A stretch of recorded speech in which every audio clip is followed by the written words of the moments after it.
Hi everyone, welcome to Wingaru Education podcast. Today, Helen, you and I are joined with a really good friend, Lesley from Wingaru Education. We are so glad that you're here, Lesley. And I can talk about Wingaru Education, but I'm sure that I would be incorrect, and I don't want to do that. So not today, at least. So Lesley, if it is okay, the founder of Wingaru Education, what made you create this Wingaru Education? Tell us a little bit about Wingaru Education for those who have no idea about it. Please, Lesley, all yours. Yeah, Warami. My name is Lesley Woodhouse. I am a proud Burra Darug woman, and I am the founder of Wingaru Education. Before we start, I do just want to acknowledge that I am joining you today from Gadigal country in very rainy Sydney. Mm-hmm. And I'm really excited to be here. So thank you for inviting me along. Wingaru Education, what do we do?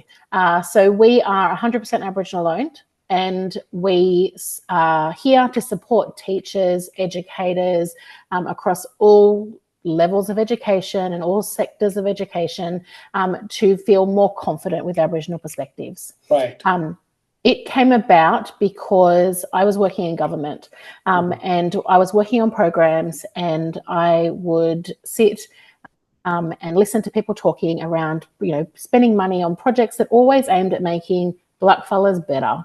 And I think that that's actually missing the point. Blackfellas are pretty deadly. We are achieving so much stuff. We are in every industry.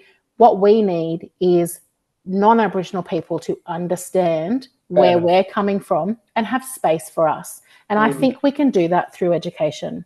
Right. My husband, who started Wingaru with me, has a long history in the edutech space. So he was involved in mathletics, reading eggs, ClickView, class cover. He's done them all. And I used to say to him, if you can build these really awesome pieces of technology for things like maths that is not my jam, why can't you do it for something that's meaningful, like Aboriginal perspectives? And he used to laugh at me and say, okay, write me the content and I'll build you the tech. Fast forward, our first child comes along and he now sees the need in a different way. So we did it. We were both fortunate enough, I guess, to be offered voluntary redundancies. Really stressful moment in our lives until we decided to turn it into something positive. And we built Wingaru Education.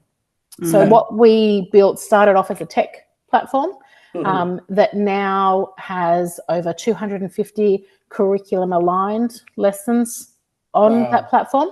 Each lesson is complete with video, lesson plan. It's all curriculum aligned, and because education is never simple, we've aligned it to the Australian and each of the state curriculums.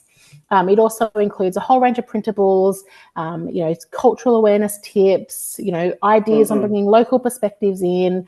We make our own video, so there is video on there that you won't see anywhere else. And digital activities, so kids can get on and have a play with the digital activities, or you can use it on a whiteboard. And our subscription also comes with PD for teachers, which is really important. When you're trying to feel within yourself more confident, you don't just need the tool. You need some, some support in how you use the tool, but also building your own approaches to what lots of teachers tell us is a tricky area. So that's what we started off as. Today, we have grown and we offer a whole range of things. So we have a dedicated USH platform where we support outside of school hours care, to have, fun programs that engage kids in culture, outside the classroom, but also with that educational bent to it. We have a platform that is for the early learning space. We have a tool that supports families to learn at home together, whether you're homeschooling or, just a curious family. And we have an online store full of physical products, so games and education cards and stationery and things like that. We also do school visits where our team of educators, including our elders, will go and visit you in a school or an USH environment and share culture with your learners. We don't do performances. We're about real engagement and real connection. So we want your learners to sit down with us and share their story while we share ours and actually get to experience some real life culture.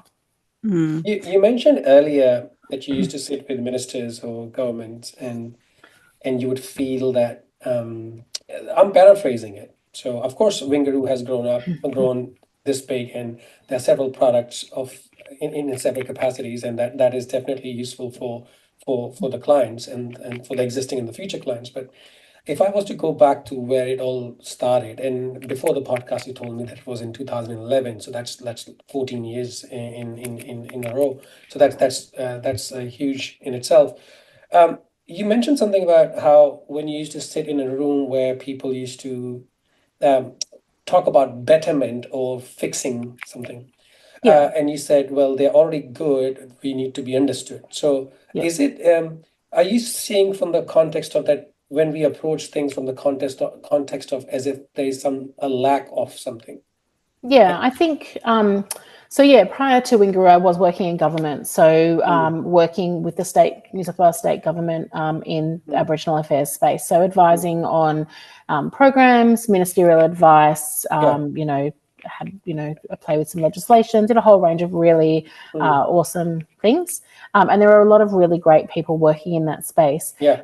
But sometimes those approaches do feel a bit like we're trying to fix Aboriginal people. And that actually isn't the problem. What we need to be doing is working with Aboriginal people. We know that Aboriginal communities are best placed to drive their own solutions, right? I said before, we're pretty deadly. I don't say that lightly. We are a pretty deadly community. And we know that there are problems in our communities. We know that there are gaps that need to be filled, but we also know that it's not as simple as someone designing a program and telling us how to fix it. You know, in order for those solutions to work, we need to be part of those solutions. And I do think in my time at government, we did recognise that. And I think government recognised that. And I think government are working in a way that does better. It's not perfect. You know, we are a long way, but it is getting better in the way that we work. And I think when you look at the programs that are successful, they are the programs that are done in true partnership with Aboriginal communities. You know, when I was thinking about what we could do in this space, in the education space, and how we could change the way we were working, it did evolve around, you know, stop giving us solutions, let us drive the solutions, actually listen to what we're saying, listen to what we need. You know, if we think about what communities need and we build it from there backwards, rather than building solutions that we think are going to work and then applying them, I think we do better. And, you know, experience tells us that that's the case. And that's the same in education. So, you know, when we look at one of the gaps that we have is educational outcomes for Aboriginal children.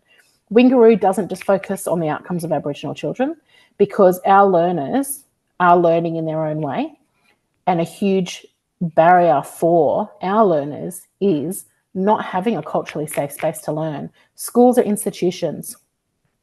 They are not culturally safe by design.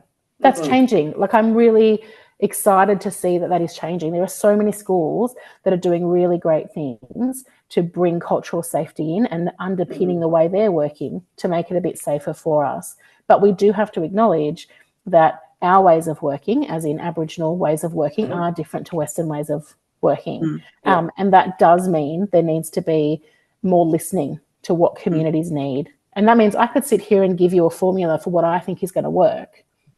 And that might work in the school around the corner, but it's not going to work in the school that's 3 hours from here, or the school that's 2 blocks away, because every school, every community, every student is different. And so I think that's the tricky thing for teachers when it comes to getting Aboriginal perspectives right. What do you learn and how do you apply it when every single situation is different? Lesley, it's really timely that we're recording this right now, because we know we're about to go into NAIDOC week. And this year's theme is the next generation, strength, vision and legacy. So I kind of want to know, what does that mean for you? Yeah, actually, I say this every year, so people will laugh, but I think it's such an awesome theme. And I think the NAIDOC committee have just hit it on the head. Like, I think every year they pick a theme that really does resonate with what our communities are going through. I think after the voice referendum and the fallout of that, and everything that we're seeing, we did need a reminder that, you know, we are strong. There's strength in our community. We are the world's oldest living continuing culture, right? We couldn't be that if we weren't strong, right? That strength is at the core of our culture. And if we embrace that, it doesn't actually matter what's happening in the broader community. We can do anything. And I think when you look back at our ancestors who have been campaigning for change and making change for, you know, since invasion, you know, that strength is something that is nothing short of amazing. You know, you look back and you think, you know, I come from that. You know, one of my ancestors is the first woman to be part of an Aboriginal and non-Aboriginal marriage. Like, that's pretty deadly. She was also the first Aboriginal woman to be given land. You know, that's, you know, because she accepted her convict husband. You know, so that's pretty amazing that she has that strength. She's also thought to be the first person of the stolen generation. You know, she was put into the Blacktown Native Institute as, you know, in recognition of how smart she was, and they were going to school her.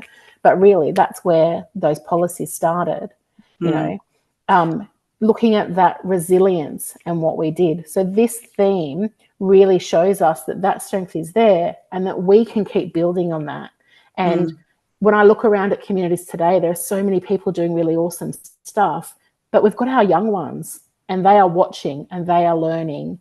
And I would love for them to see that they have the ability to keep that work going. So this theme, which really asks us to consider that and highlight that, I think is really powerful. We know around this time going into NAIDOC week, a lot of educators start considering, and we know we also have a lot of listeners that are from either USH or early years, and they start considering, like, how do I do this, and how can I do this well? And we know that the updates in the frameworks actually ask us to move beyond just tokenism and embed Aboriginal education within our services. But a lot of, I say this as I'm really grateful that I've known you for a while now, and I've been able to ask you questions of that professional sense of, hey, how do I do this? Or what does this mean? And you've been kind enough to give me insights. But for those educators that are really at the beginning and a little bit scared of, I don't want to get it wrong, like, what's a starting point? How can they recognise NAIDOC? What do you suggest they can do? Okay, so it will depend on your situation. So how are you already embedding Aboriginal perspectives? How many Aboriginal kids are attending your service? You know, what resources do you have? What do you know? And where is your comfort at? Do you have access to your local Aboriginal community? And if not, why not? So some of the things that you can do if you aren't at all confident and you don't have anything, if you're sitting there listening to me saying, but Lesley, I don't have anything, I have no resources, I don't know anyone, what is even NAIDOC? Why should I do this? Like, why is this important? And that is something that we hear often. You know, we speak to teachers and educators who are like, I don't have any Aboriginal kids, is it really important for me to do it? Yes, and probably in some ways even more important, because the children that you're educating now are going to be future leaders, and they need to understand our communities. They need to be able to work in ways that create space for our communities. So that's the first thing. Go out and do it. Check out the NAIDOC website. Really great place to start. There's history there. You know, they do release some resources every year.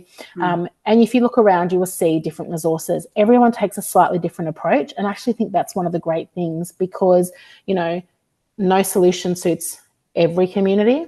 No resource suits every educator. So the fact that there are so many resources out there means there is something for you. So if you're feeling a bit nervous and you want to be out of your depth, just keep looking. It's okay to take a bit of time and reflect on what you're seeing, even if it's as simple as going down. I think it's like Officeworks and maybe Kmart or Target that has the free NAIDOC poster. Go and get it. It's printed. It's beautiful. It is gorgeous. Every year they announce a winner. So that's an Aboriginal or Torres Strait Islander person who has created that artwork that you can hang in your space. You can learn about that artist and you can have conversations with your young people about that artist. There's an easy starting point. I love that too, Helen. And I think And sorry, I interrupted you, Helen, over there. No, but good. it's a question that Helen and I had kind of talked about in the past, and also before the podcast, when I was introducing some of my concerns, the nervousness or ignorance, let's put it this way. Nervousness is for how I think I come across to some members in society, or how my ignorance comes across to you. As an immigrant, I came here in 2008, and I don't think that when I was coming over here, that I actually went through a test to understand, or even a session to understand, hey, the country that you're going to has this culture. All was attracted to me was that they have a good cricket team. Okay, so that that was good enough for me. Like, yeah, let's go to Australia to study. Only when I came over here, and not just straight away, it took time. And if I had a surrounding which was dismissive of this, it would have delayed my introduction to it. Because and I said 2007, so things people are much more aware now, I would imagine. I'm hoping, and fingers crossed.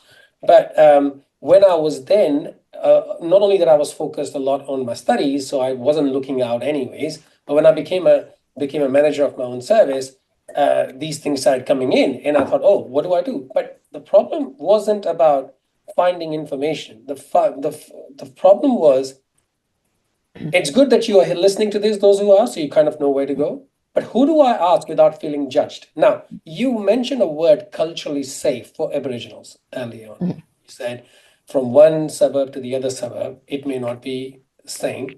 So the strategy or the practices that we might have at this school may be different at the other. And children may not feel, the young people may not feel culturally safe because the institutionalization of schools or curriculum may not be created in a way which I want to flip that in a way that I say that the culture that I wanted to feel safe also, and that's why I didn't ask questions. Yeah. So if I can just go back to something you just said around cultural safety not being the same. So I actually think cultural safety at its core is the same no matter where you go. Perfect. And that is about creating an environment where people are comfortable, where people feel seen, and people feel heard. It is also about considering the trauma of the past. So I think the first thing I would do, if you're not sure if you're being culturally safe, is ask yourself, am I being respectful? Because at its core, cultural safety is about respect. Yeah. You know, it's okay to ask questions. It's okay not to know, but it's important you ask that respectfully. Yeah. There's a few other things that I think come with cultural safety, and not everyone will agree with me, and that's okay. And also, I can't speak for every Aboriginal person. Yeah. Anyone that says they can, you might, want to not take everything they say with a grain of salt, because that's something that we don't do.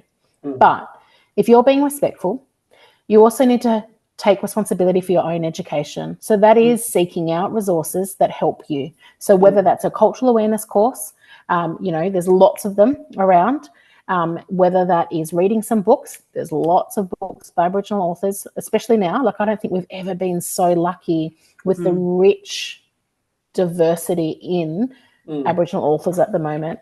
So taking some responsibility for that, but then also making sure that your education doesn't become part of the burden, that the problem that is cultural burden. So something that happens to Aboriginal people is that people stop learning on their own, and they stand behind things that, I don't know, and I can't do this. I better put it on to the black fellow who's in the room. So if a school is lucky enough to have an Aboriginal person, or a service is lucky to have an Aboriginal person or an Aboriginal family, your inclination will always be to go to that first connection, right? There's nothing wrong with that in lots of ways, but it is worth being aware of cultural burden, because people burn out. And so approaching with that respect and saying, can you point me in the right direction, rather than, can you do this for me? Or do you have any advice for me? I really want to do this. Also, making sure that you've got budget. So one of the things that happens all the time when I walk into a school, can you just suggest someone who can help me with this? And I always say, yeah, I can. Do you have budget? Because that does change who I might recommend. And not having budget isn't always a negative thing, but let's be mindful. As an educator, if I said to you, my kid's having problems with algebra, can you come and do it for me? Like, just come and hang out at my house for 2 hours and teach them. You wouldn't do it for free very often, would you? Whereas Aboriginal people, I would get asked for free education services at least 10 times a day. I can't physically say yes. I say yes to lots of them, but I can't say yes to all of them. So keeping that in mind means you're culturally safe. That might make you feel like, but I still don't know where to go. So here's some places that you can go to get advice, to get support that are culturally safe, right? Enroll in a course from an Aboriginal person who has made it their job to provide Aboriginal education. So you can say things to me, like as an educator, that I'm not going to get offended about because I've made it my job. You know, I want you to say to me, I don't know how to do this. Is it okay if I use this term? And I'll say to you, actually, no, that's not the right term, right? That's without getting offended or without judging that person. But that's all education is all about. That's very different to saying to someone you've met at the pub, oh, I heard this story, and repeating something you've seen on the internet in a way where that person isn't ready for that, you know. Looking for building connections in your school or your service often starts with engaging a service. So if a service has engaged us and we've come in and we've done some things with the kids, or we've been in for a weaving circle, or you're a Wingaru Kids user and you call me for help, we are much more likely to make time to help you than if you're one of those people who we only ever hear from when they want something. So Aboriginal communities work the same. Go along to NAIDOC events, right?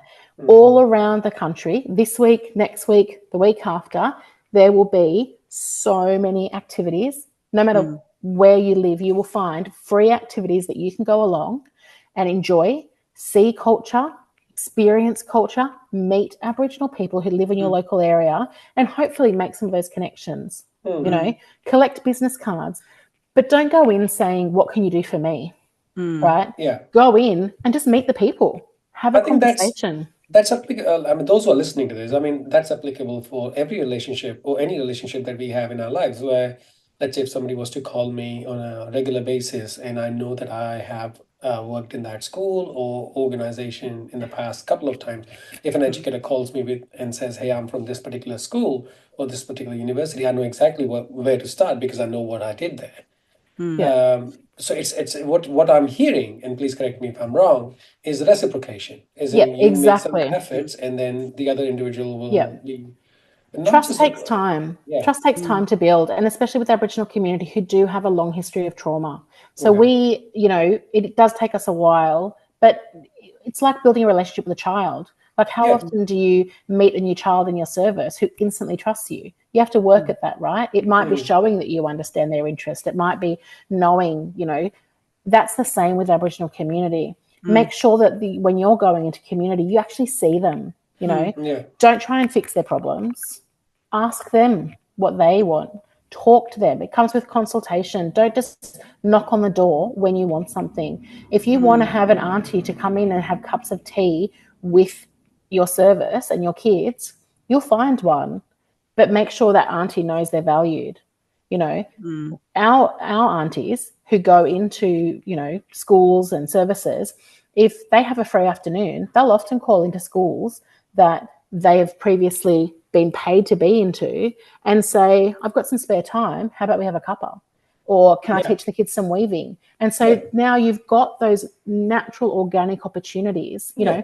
Invite them as guests to your events at school. You know, we're having this amazing picnic. Do you want to come? You know, we're not expecting you to educate. We're not expecting you to entertain. We just want you to come. You know. Can I just jump in with a question? Because you touched on, you know, you need to educate yourself. You need to seek out that information.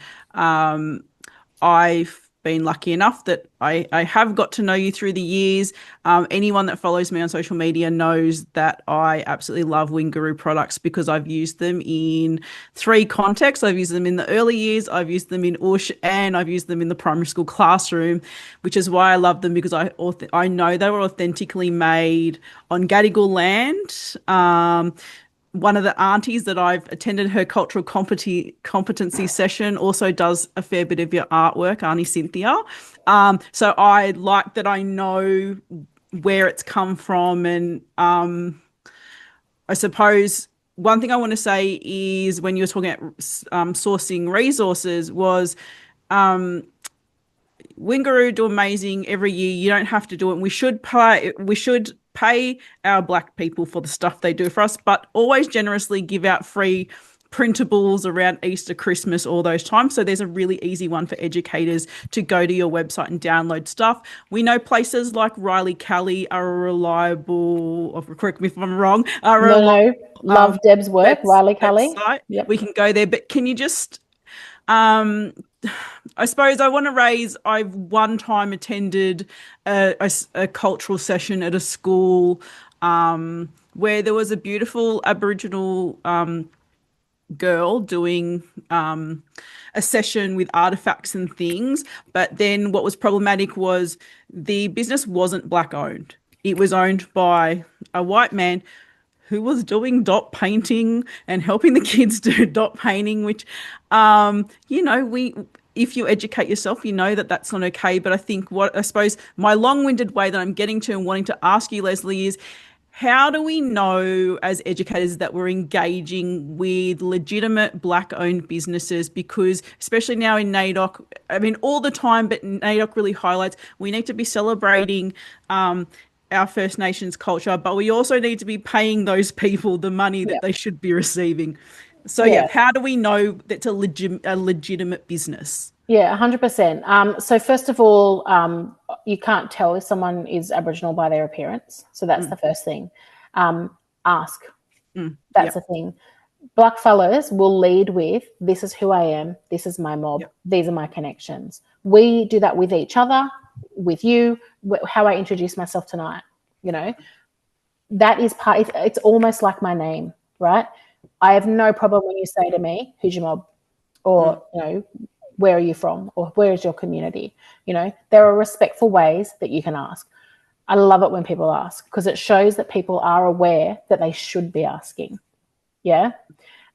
Lots of non-Aboriginal businesses, there's 2 different types of non-Aboriginal business that kind of work in this space. So some of them are completely non-Aboriginal owned. There's not a Black fella involved at all. And they portray themselves as an Aboriginal business.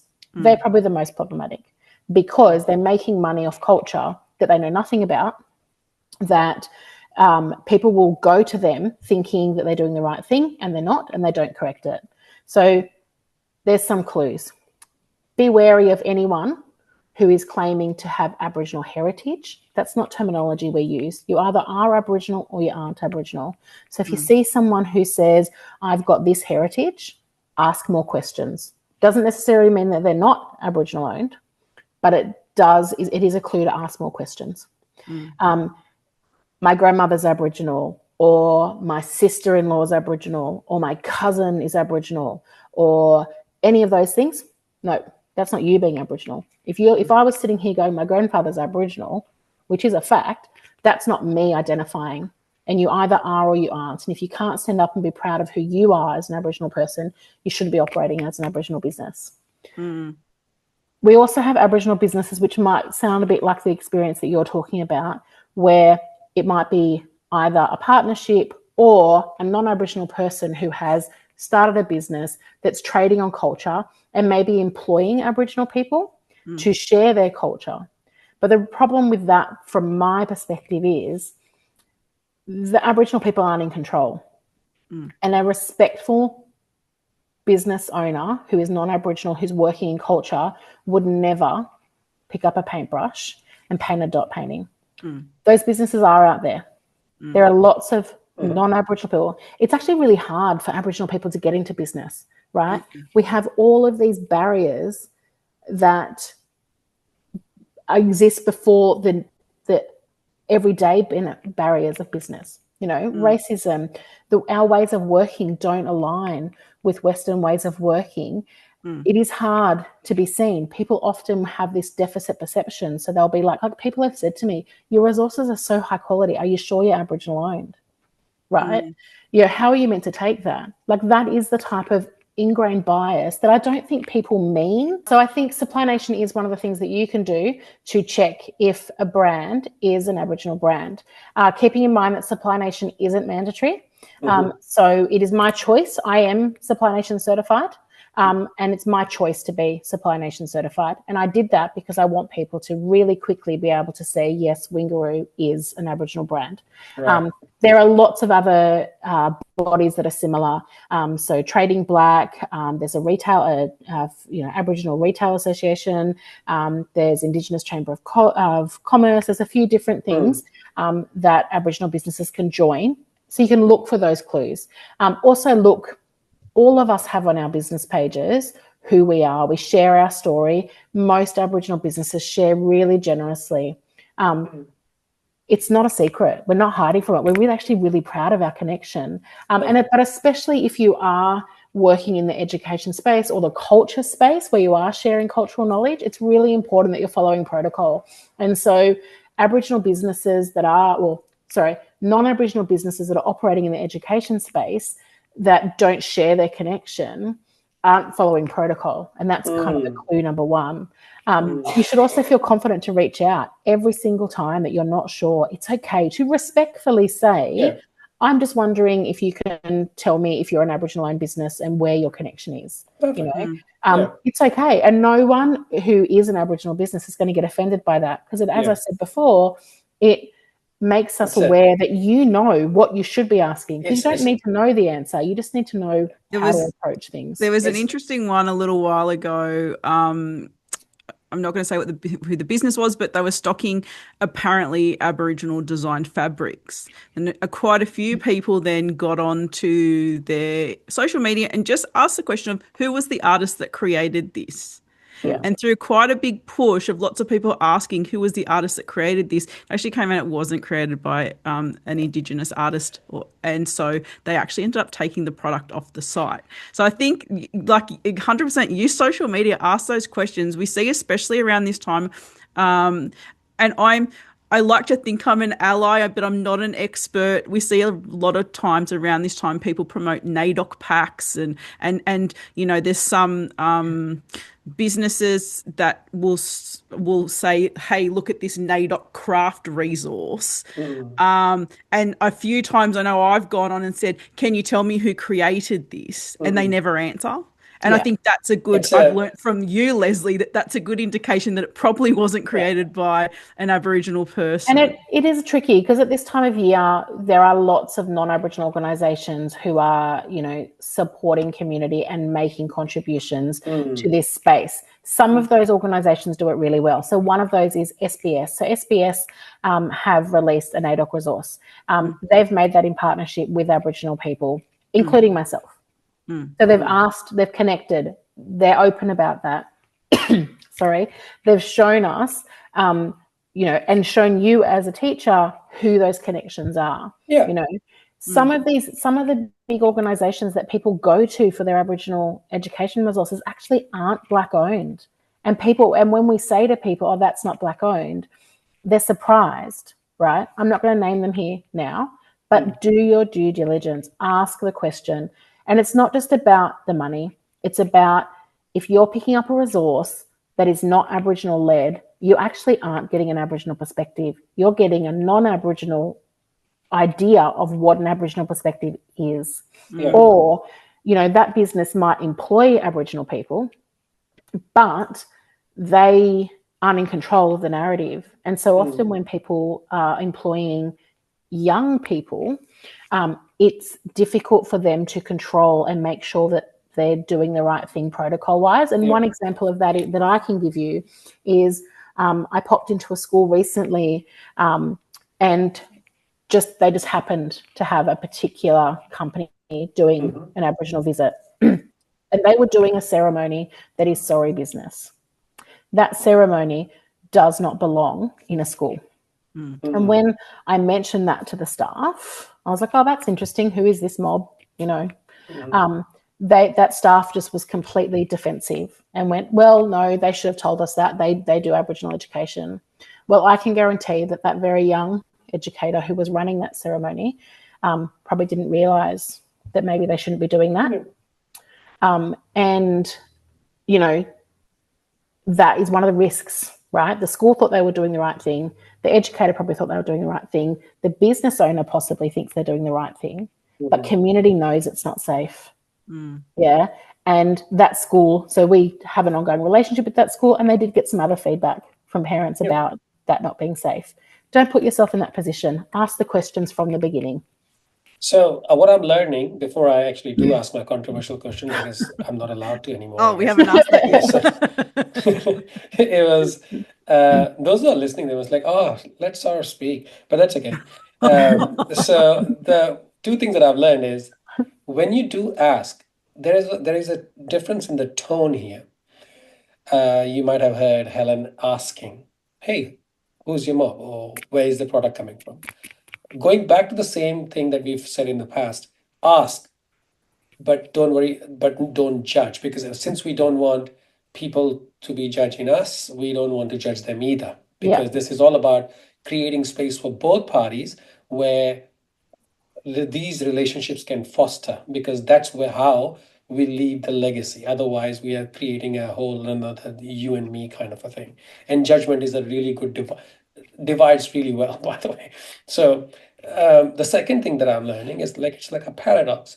If you're worried about asking a question because you think that they would judge you not being good enough, well, with a true Aboriginal person running the business, they would not be worried. They would not judge you. So it's like, if you're worried about judgment, actually, you should be worried about judgment if it's not authentic. But if it's an authentic product, you shouldn't be worried about judgment, because that person would be more than happy to tell you where they're coming from, why they're doing it, and where their products are coming from. As Lesley's so open about sharing those things.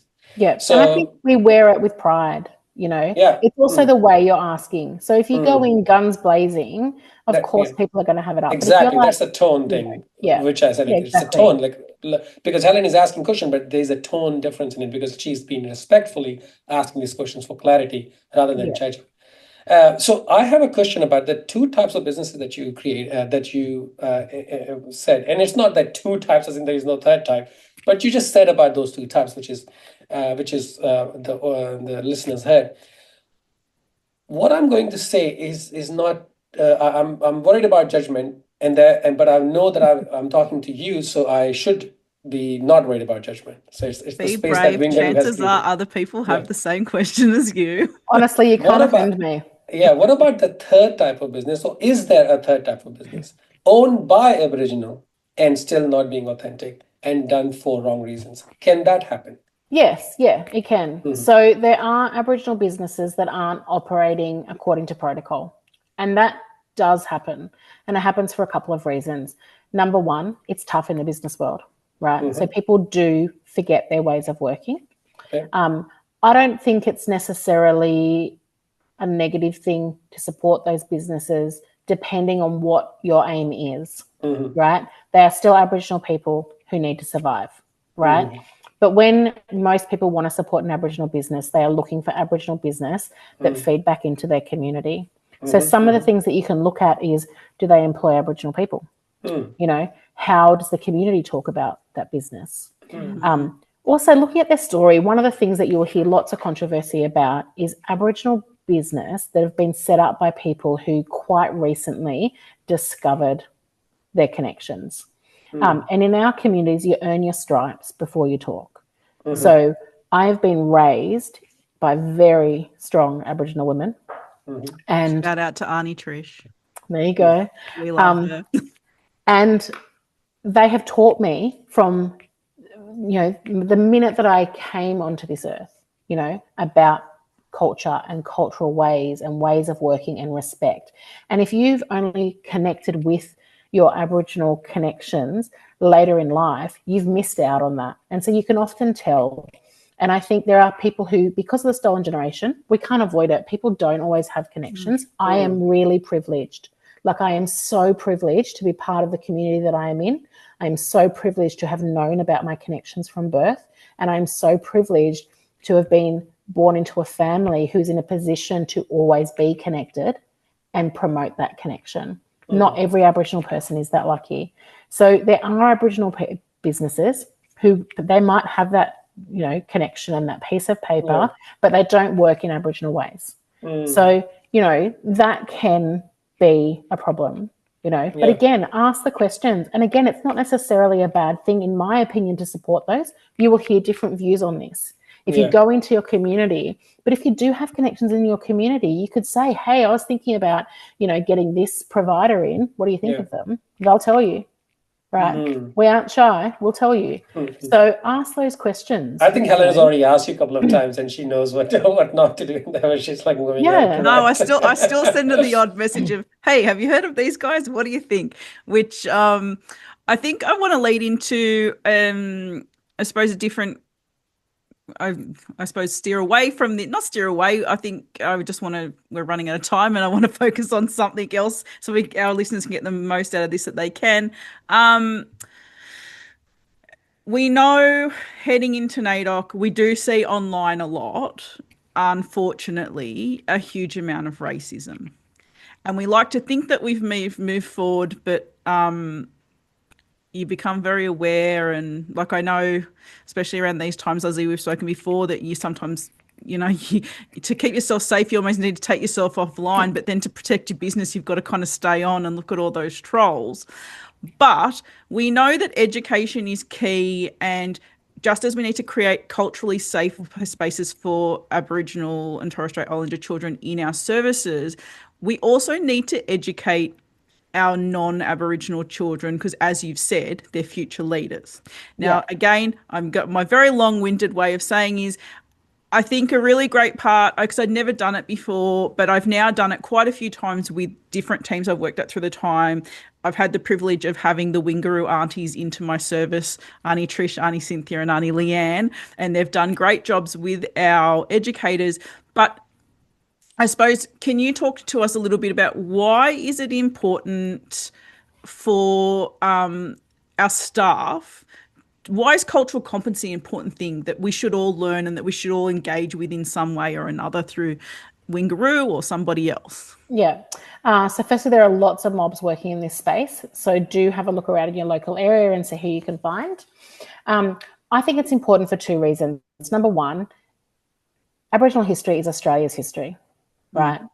This was, always will be Aboriginal land, and you need to know its true history.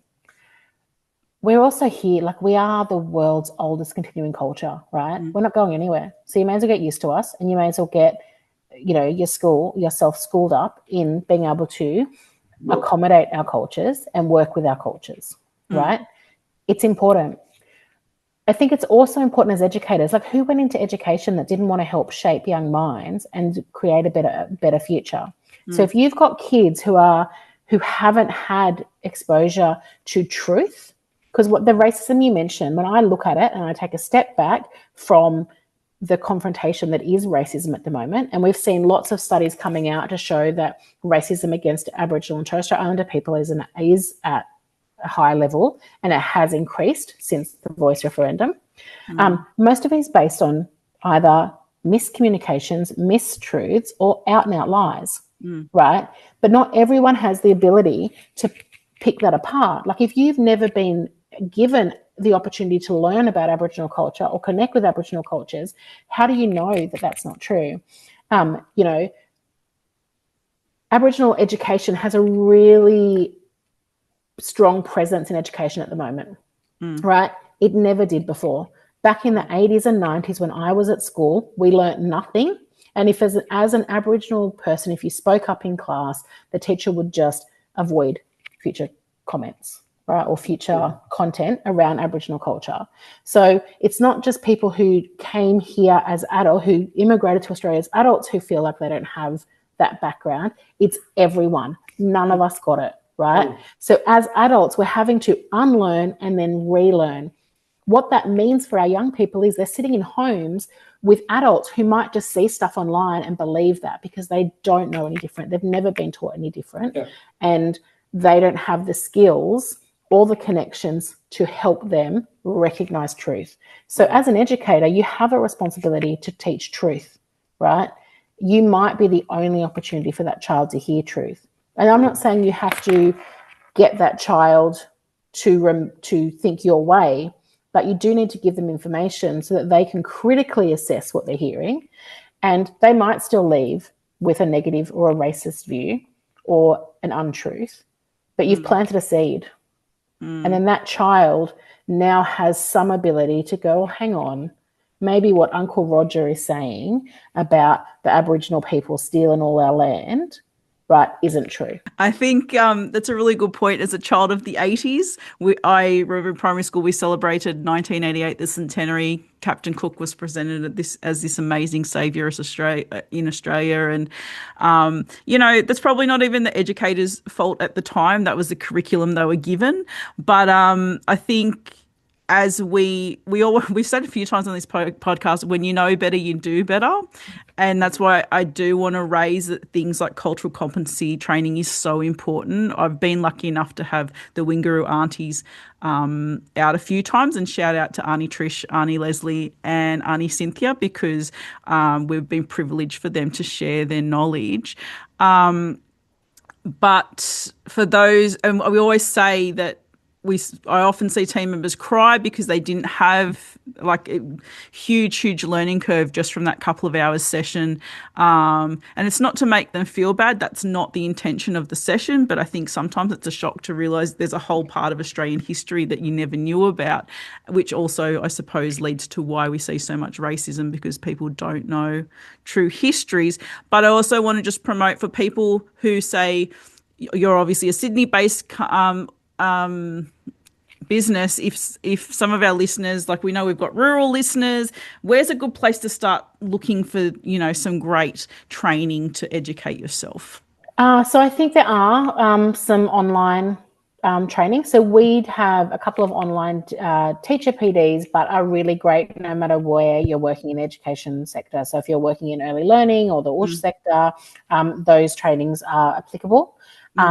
We also do some travelling, having a look local. So connect with your local organisations. If you have an AMS or you have a land council or you have an Aboriginal Elders Corporation in your area, it's okay to send off an email and patiently wait for a response that says, I'm looking for cultural awareness. Can you point me to the best local people to do it? There are some online sessions. Also, check out Riley Kelly Resources. I know we've mentioned them before. They're running a whole host of online sessions around cultural safety, allyship, and things like that. So they are an Aboriginal-owned business, and Deb works with a whole range of different educators and brings them together to present that training. So very well worth going and checking out there. I also, just because I know we're running out of time and I really want to talk for hours and hours and there's not enough time to talk about it all, but one thing that I've always loved about your resources, and I can't say it highly enough, is that as a white woman who is very passionate about making sure we educate our future leaders, the digital resources, so there's an USH one, there's an early years one, and there's a primary age one. It has been written by, it's curriculum aligned, it's been written by an Aboriginal team. And I think what I wanted to really focus on is for anyone like me who gets a bit nervous about, am I doing the right thing? I think when you realise that you're using products, the work's been done for you. Yeah, that's right. And so we do curriculum align or framework align, depending on which sector you're working in, and we lead with the cultural consideration. So if there is something that's sensitive and you're probably already feeling a bit nervous about, it's upfront. And if when you pick up that resource there's nothing there, you can feel a little bit, you can relax. We do that so that you can go, actually, that sensitivity is a bit much for where I'm at the moment. I'm not going to use that. I'm going to pick up something else. Often we have a choice. So just making sure that you're not You don't have to be thrown in the deep end. You're in control of your own journey. Doesn't matter where you're starting, just start. Children's books by Aboriginal authors are available everywhere. Go into Kmart, grab one. Even better, go and order from an Aboriginal business who has a huge stock of them. We don't do books, but Debit Riley Kelly does. I know Career Curriculum does. There's a whole range. The Indigenous Literacy Foundation has an amazing range.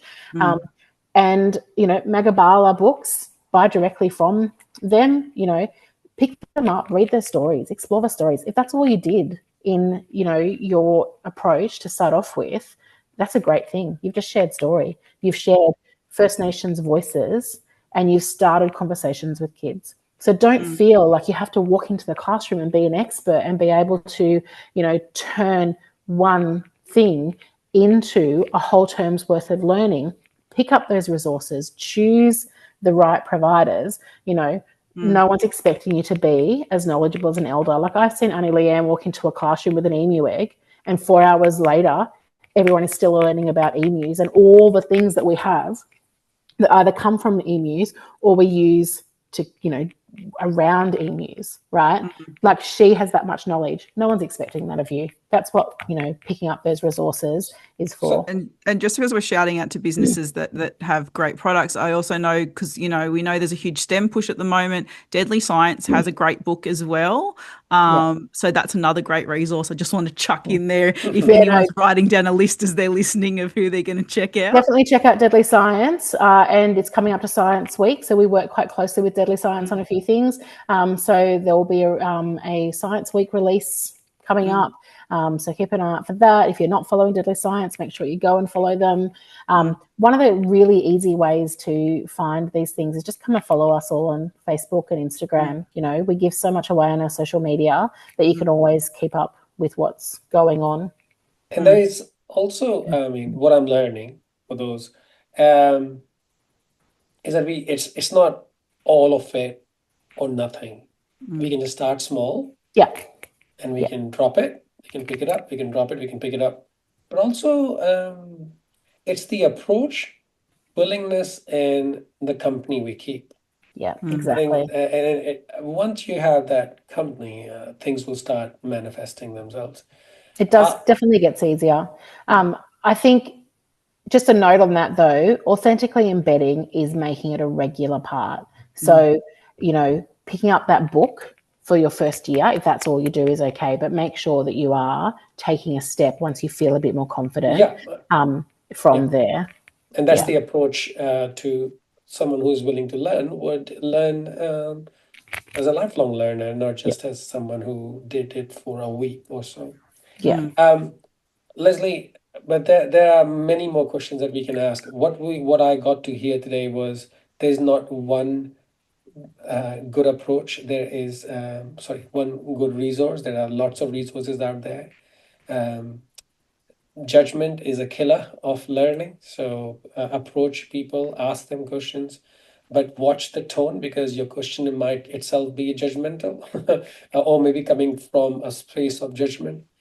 I'm also learning that education is important, and half education is not good. So miscommunication has led to a lot of racist comments. But if once they were to learn or be aware of what has actually occurred, then at least they can still say that, but say it from an informed place, and they know that it's not incomplete information. And you plugged in many products, so with lots of other amazing individuals doing great work. So thank you very much. Do you have any final words, Helen, for Lesley?